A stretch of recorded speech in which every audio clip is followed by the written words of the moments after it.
அஸ்ஸலாமு அலைக்கும். Hello all, welcome to ரிஃபைஸ் டெய்ரி. பூசணிக்காய் இருந்ததுன்னா இந்த மாதிரி ஒரு தடவை செஞ்சு பாருங்கள். இது அவியல்னு சொல்லிக்கலாம், இல்லை கூட்டுன்னு சொல்லிக்கலாம். தாளிப்பு எதுவுமே சேர்க்காம பூசணிக்காய் வச்சு ஒரு ரெசிபி ரொம்ப சீக்கிரமாக செஞ்சிடலாம். சப்பாத்தி கூட சேர்ந்து சாப்பிடும்போது நல்ல ஃபில்லிங்காக இருக்கும். இதை எப்படி செய்கிறதுன்னு பார்க்கலாம். அது செய்கிறதுக்கு 400 கிராம் பூசணிக்காய் எடுத்து அதை இந்த ஷேப்பில் கட் பண்ணி வச்சுருக்கேன்.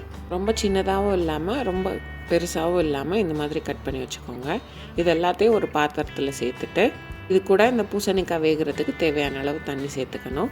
கொஞ்சமாக தண்ணி சேர்த்தாலே போதும். எனக்கு அந்த பூசணிக்காய் சேர்த்துருக்க தண்ணி சப்பாத்தி மாவு செய்கிறதுக்கு வேணுன்றதுனால நான் அதிகமாக சேர்த்துருக்கேன். இது கூடயே தேவையான அளவு உப்பு சேர்த்துட்டு இதை நல்லா கலந்து விட்டுட்டு மூடி போட்டு வேக வச்சு எடுத்துக்கணும். பூசணிக்காய் வேகிறதுக்கு ரொம்ப நேரம்லாம் எடுக்காது. 5லேருந்து 10 நிமிஷத்துக்குள்ளே வெந்துடும். நீங்கள் அப்பப்போ எடுத்து கட் பண்ணி மட்டும் பார்த்துக்கோங்க வெந்துருச்சா இல்லையான்னு. இது வெந்துட்டு இருக்கும் போதே இது கூட சேர்க்குறதுக்கு தேவையான பேஸ்ட் ரெடி பண்ணிக்கலாம். அதுக்கு நான் இந்த சைஸில் ஒரு தேங்காய் சில்லு எடுத்திருக்கேன். உங்களுக்கு தேங்காய் எக்ஸ்ட்ரா வேணும்னா நீங்கள் இதுலேருந்து பாதி அளவு கொஞ்சம் சேர்த்து செஞ்சுக்கோங்க. அதை சின்ன சின்னதாக கட் பண்ணி இந்த மாதிரி மிக்சர் ஜாரில் சேர்த்துக்கணும். இதை நம்ம பல்ஸ் பண்ணி எடுக்க போகிறதுனால நான் இந்த சைஸ் பீஸில் கட் பண்ணியிருக்கேன். இது கூடயே ஒரு டீஸ்பூன் ஜீரகமும் சேர்த்து இது ரெண்டையும் இந்த மாதிரி பல்ஸ் பண்ணி எடுத்துக்கணும். தேங்காயும் ஜீரகமும் இந்தளவு அரைஞ்சி வந்ததுக்கப்புறம் இது கூட ஒரு 8 சின்ன வெங்காயம் சேர்த்துருக்கேன். சின்ன சின்னதாக தான் சேர்த்துருக்கேன். இது கூடயே 3 பச்சை மிளகாய். உங்களுக்கு காரத்துக்கு ஏற்ற மாதிரி பச்சை மிளகாய் சேர்த்துக்கோங்க. நான் பச்சை மிளகாயை கையிலே உடச்சி போட்டுட்டேன். நீங்கள் கட் பண்ணி கூட சேர்த்துக்கலாம். இது எல்லாத்தையும் சேர்த்துட்டு தண்ணி எதுவும் சேர்க்காமல் இந்த மாதிரி கொஞ்சம் கோர்ஸாக கிரைண்ட் பண்ணி எடுத்துக்கோங்க.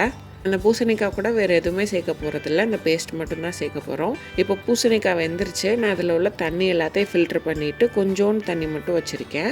மற்ற தண்ணி எல்லாத்தையும் நான் ஃபில்ட்ரு பண்ணி எடுத்துட்டேன். இப்போ நான் கட் பண்ணி காட்டுறேன். பூசணிக்காய் நல்லாவே வெந்துருச்சு. இப்போ நம்ம அரைச்சி வச்சுருக்க பேஸ்ட்டை இந்த பூசணிக்காய் கூட சேர்த்து நல்லா மிக்ஸ் பண்ணி எடுத்துக்கணும்.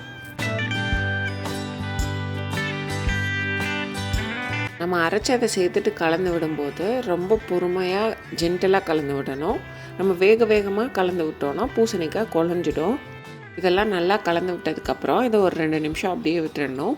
அதுக்கப்புறமா இது கூட ஒரு டீஸ்பூன் தேங்காய் எண்ணெய் சேர்த்து இதை நல்லா கலந்து விட்டுட்டு ஆஃப் பண்ணிட்டோன்னா பூசணிக்காய் கூட்டு ரெடி. இதே ரெசிபியை ஃபாலோ பண்ணி நீங்கள் பூசணிக்காய்க்கு பதிலாக கப்பக்கிழங்கு சேர்த்து செய்யலாம். ஆனால் அது கொஞ்சம் வாட்ரியாக இருக்கும். அதோட ரெசிபி சீக்கிரமாக அப்லோட் பண்ணுறேன். டேஸ்ட் ரொம்ப டிஃப்ரெண்ட்டாக நல்லாயிருக்கும். கண்டிப்பாக ட்ரை பண்ணி பாருங்கள். ட்ரை பண்ணிவிட்டு எப்படி இருந்ததுன்னு கமெண்ட்ஸில் சொல்லுங்கள். இந்த வீடியோ பிடிச்சிருந்தா ரிஃபைஸ் டெய்ரியை லைக் பண்ணுங்கள், சப்ஸ்கிரைப் பண்ணுங்கள்.